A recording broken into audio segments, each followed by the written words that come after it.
Tell us, please, about on Jamie, as well as the impact on you and your family. I can, yeah. Just one last thing about VBK, though, is that the primary causes of the injuries in our group are vaccine-induced thrombotic thrombocytopenia, VIT, Guillain-Barré syndrome, vasculitis, and more. They're all confirmed conditions, so there's a range of conditions. My husband Jamie had VIT, vaccine-induced thrombotic thrombocytopenia. He is a walking miracle. Every day I'm filled with gratitude that he's still alive, but his brain injury is the size of a credit card. His relationship with me, and mostly his relationship with our children, will never be the same again.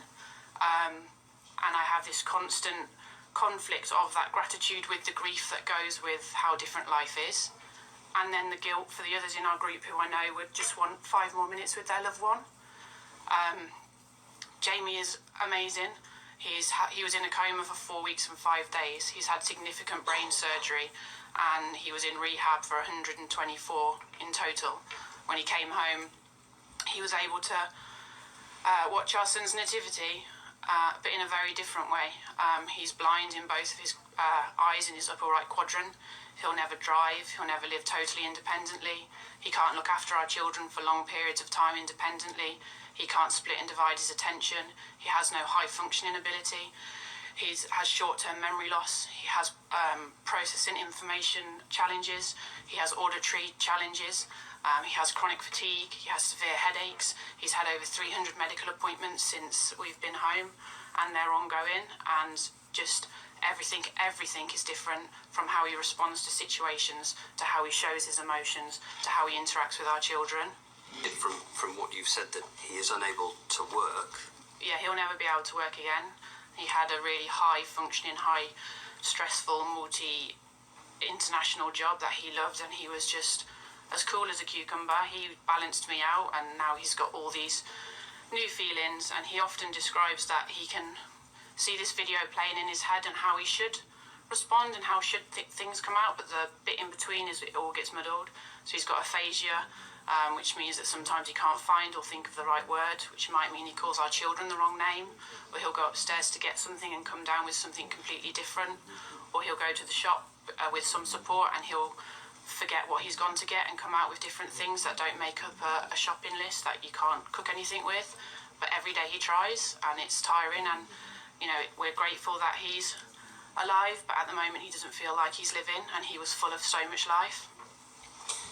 I don't think that doing the thing the state asked you should put us at risk of losing our house, or people in our group having to use a food bank, having to move house because they can no longer afford it. That's just extra trauma to what we're already struggling through. And in your witness statement, you set out some figures you obtained as a result of a Freedom of Information Act request, which show that as of the 3rd of October 2023, there had been 7,544 claims related to COVID-19 vaccines, and only 3,519 claimants had been notified of an outcome. 361 claims had been awaiting a decision for more than 12 months. Of those, 150 claims had been awaiting a decision for more than 18 months. Yeah, and awfully the data has changed, and those numbers are worse. So as of the 30th of November 2024, there's 17,519 claims to the VDPS. Only 194 of those have been notified that they're entitled to the payment.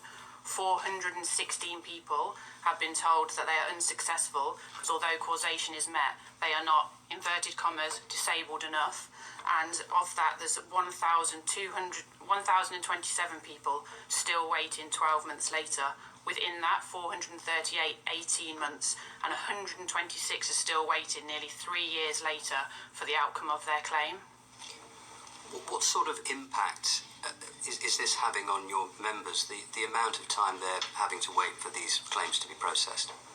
Well, most of them have lost their jobs, so paying mortgages, paying rent, feeding your children, feeding your family.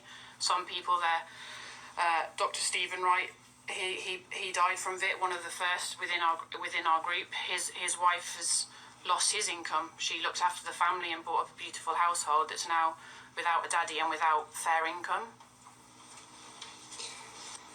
Another aspect of the scheme is the 60% disablement criteria in order to qualify for a payment under the scheme.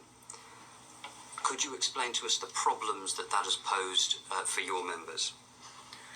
A percentage disablement is also somewhat offensive, I feel, but regardless of if it's 10% or 59% or Jamie way over 60% or dead, I guess that's 100% disabled. There's no compensation if you fall below that. We only saw yesterday in the video the consequence of being told, sorry, you're only 55% disabled. It's awful, it's devastating, and then there's nothing for no one to help. Someone in our group was told they were only 20% disabled. It took another year to do the mandatory reversal, and then they were told, oh, actually, you're 90% disabled. Congratulations, here you go. There's other people who are 59% disabled in our group, and only if you've got the strength and will to carry on can you fight that system that is so set against us. If you are this unlucky number, or this rare number, but bearing in mind, for our group, it's not rare. Statistics are interesting, aren't they? Within our group, 100% of the people in it, it was not safe and effective. That is the fact within our group, and we have always had the truth on our side, and the truth is for everyone in our group, and the others who don't even know about our group yet, the vaccine was not safe and effective, and this was mostly people who were fit and healthy. Jamie didn't take a medicine in his life. He surfed, he ran, we played rugby and football with the children, all things that he's now unable to do and will never be able to do again. We were known as being the couple, the last two on the dance floor, and this birthday I danced on my own because he's not able to be in that loud, noisy environment. Sorry to interrupt, I really am, but I think I'm going to have to stop you because it's really difficult for me venturing into the area of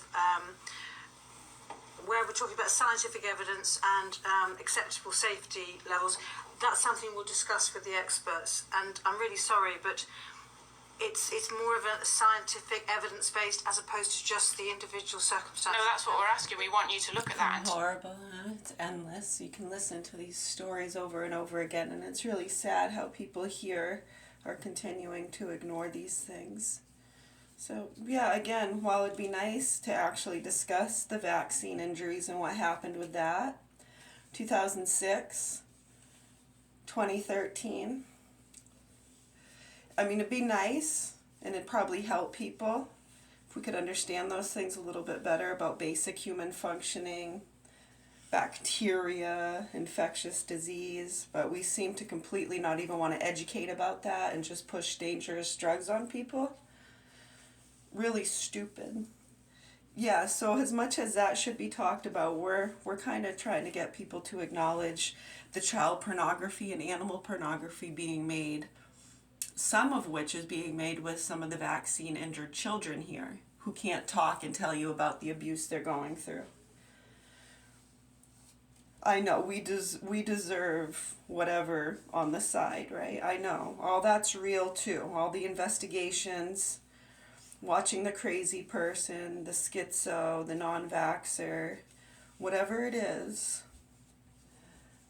dangerous drug family, whatever reason, the activist groups that got brought in, a lot of animal activist groups between 2012 and 2016, we got your attention for a reason.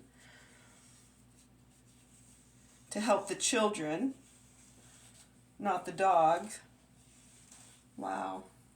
I know, hopefully. We're hoping they get real soon. For the sake of the children, you know?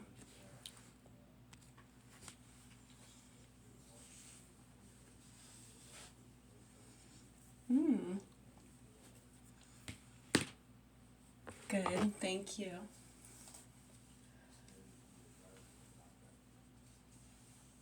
Awesome. It is a beautiful day, thank you.